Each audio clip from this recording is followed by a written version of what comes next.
Então, bora lá falar sobre os princípios do orçamento público em um resuminho de apenas 5 minutinhos. São 5 principais princípios do orçamento público: universalidade, anualidade, exclusividade, unidade e não afetação. Se a gente pegar as duas primeiras letras de cada uma dessas palavras, dá para formar uma palavrinha para ajudar a lembrar. O una nex una. O de universalidade, o an da anualidade, o ex da exclusividade, o u da unidade e o na de não afetação. Una nex una. E agora, falando de um por um, primeiro a gente vai para o princípio da universalidade. O princípio da universalidade diz que todas as receitas e todas as despesas devem estar previstas na lei orçamentária. Ou seja, o universal aí quer dizer que a lei orçamentária deve englobar tudo, todas as receitas e todas as despesas. Segundo, o princípio da anualidade. Esse princípio vai me dizer que o orçamento deverá ser elaborado, autorizado e executado durante o ano civil.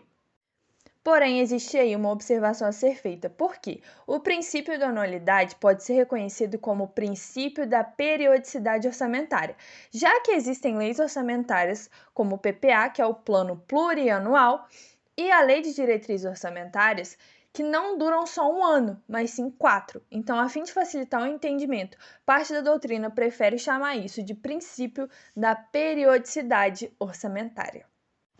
Em terceiro lugar, vamos ao princípio da exclusividade. Esse princípio, como o próprio nome já denota, me diz que a lei orçamentária anual deverá conter apenas matéria financeira. O quarto princípio é o da unidade. O princípio da unidade me diz que cada ente político deve ter apenas um orçamento anual, ou seja, um ente político, um orçamento anual. Pronto. E por último, mas não menos importante, temos o princípio da não afetação.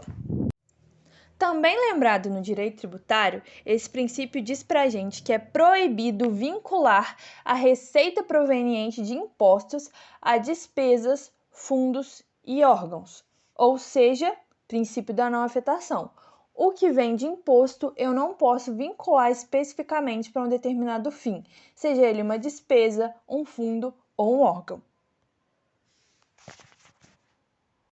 Porém, como quase toda regra tem a sua exceção, aqui não seria diferente.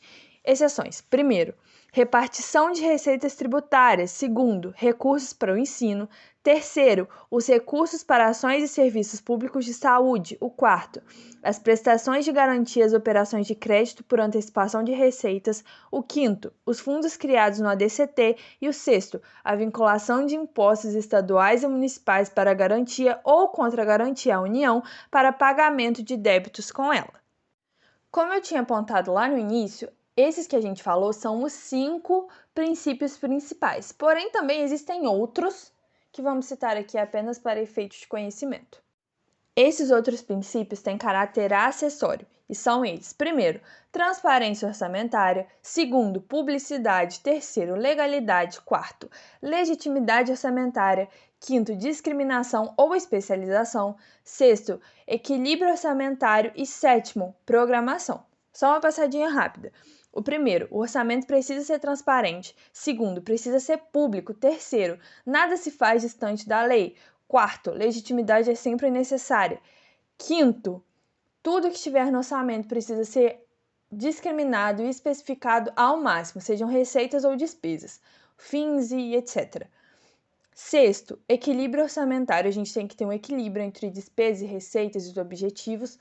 E o sétimo, programação. Lembrando que a gente está falando aqui, no âmbito brasileiro, atualmente, de um orçamento programa, que a gente vai falar em outro vídeo, porque senão ficaria muito longo. Então é isso, eu vou ficando por aqui. Até a próxima. Excelentes estudos para você, que Deus te ilumine e que dê tudo certo.